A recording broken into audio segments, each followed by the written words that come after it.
here.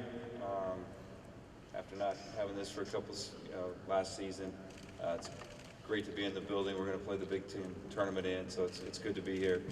Obviously excited about my team. Added a lot of new players. Got some good veteran guys coming back, and we've had a great summer. We've had a great fall. The guys have worked hard, and probably the best thing we have going for our team right now is our chemistry. The guys really get along, and they're fun to coach. So, two guys I brought today: Eric Ayala, who's been a terrific player for us, going into his senior year, big-time scorer, multiple position guy, but played mostly off the ball this year and needs to score a lot of points for us. And then Dante Scott's here. He's been a great player, one of the most improved players I've ever coached from his freshman year. Dante wasn't a great shooter coming out of high school, shot 45% from three last year in the league, which is an extraordinary number. He's just really gotten better, and he's a tough guy for us. And if you don't know, Dante's family, their house was flooded, lost their house September 1st, and Terp Nation stepped up through a GoFundMe and really did great things for his family. So really proud of our fan base and what they were able to do for Dante's family. It gives them a chance now to get their life back together and a little bit of normalcy, because they lost everything, lost 90% of their belongings and lost their house. So good job, Turk Nation. Thanks for stepping up. We'll now open up to questions for Coach.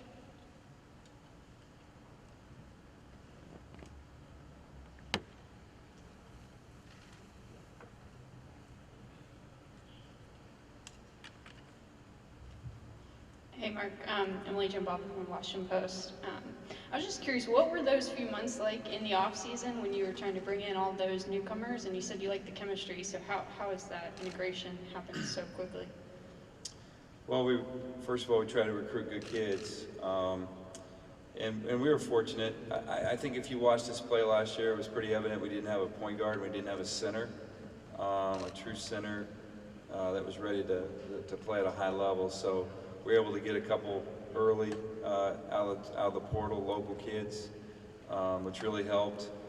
And then we just kept trying to piece it together. Ian Martinez was a great get for us, great kid, really good player. And then, Xavier Green late. We go through the summer, we have enough. He thinks he's going to go pro. He's been in college for a long time. He puts his name in the portal. And we studied him, we watched him, we played against him last year, and we felt like he was a good piece. So we just kept trying to add pieces. We got great depth. Added Pablo in the summer too. So yeah, we got some really good depth. We're probably as big and athletic as we've been in a while. So we're faster, and then the guys that were with us really worked hard too. So, but chemistry's good because we have good kids. We recruit good kids from good families, and our culture is really good. So we have a great culture, and our guys buy into it right away. Good to see you, Emily. Additional questions for Coach? Right up front here.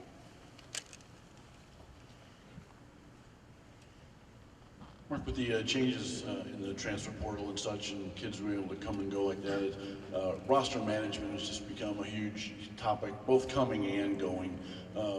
As we go forward now, how much will that start to dominate even more in regards to filling your spots as opposed to recruiting freshman or junior college kids? Well, I think the portal was at an all-time high last year because it was the first year. I do think, though, the portal's going to be a big part of what we have going forward. I don't know if there'll be 2,000 kids in it again. So it's an important piece of recruiting. Roster management is the most difficult thing that we do as coaches, year in and year out. And you have to do a really good job of recruiting the players you have, make sure they stay. That's important. And you didn't have to do that 20 years ago. Guys just stayed. But you have to do that now. We know it's part of the game, so we work hard on that. It's a big part of our strategy. Don't keep them all. And then you just try to blend it. You try to get the best high school players you can, and you look at your needs, and then but I do think the portal gives you a second chance if early signing doesn't go well to try to fix your team. And I think that's why our league is so strong this year at the top, really throughout the whole league. But some guys did a really nice job in the portal, and it's given them a chance to be an elite basketball team again. Second row here. Yes, Mark. Mike DeCourcy from Sporting News. At Rhode Island, Fats was the kind of point guard who had to call his own number a lot. Now he's surrounded by a lot more talented players. How is he adjusting to being a distributor first and an option second? Yeah, it's a great question. So when I recruited Fats, we talked about that, and that he didn't need to score 17 a game, even though he's capable of getting 17 in a game for Maryland, or 25 in a game. He's capable of doing that. So we talked about that, and he wanted that. His body was worn out. He was breaking down a little bit, and he's terrific. I mean, I knew he was good, but he is a heck of a player. He can make an impact on both ends. You know, some kids can just make an impact on one end, but he gets shots. His team wins every scrimmage, it seems like, and then he gets 2 or 3 steals of practice just because he's so fast and anticipates well. So I knew he was good. I didn't know he was this good. And I always tease him, for a guy shorter than me, he's a heck of a player. So, and he's a great kid from a great family.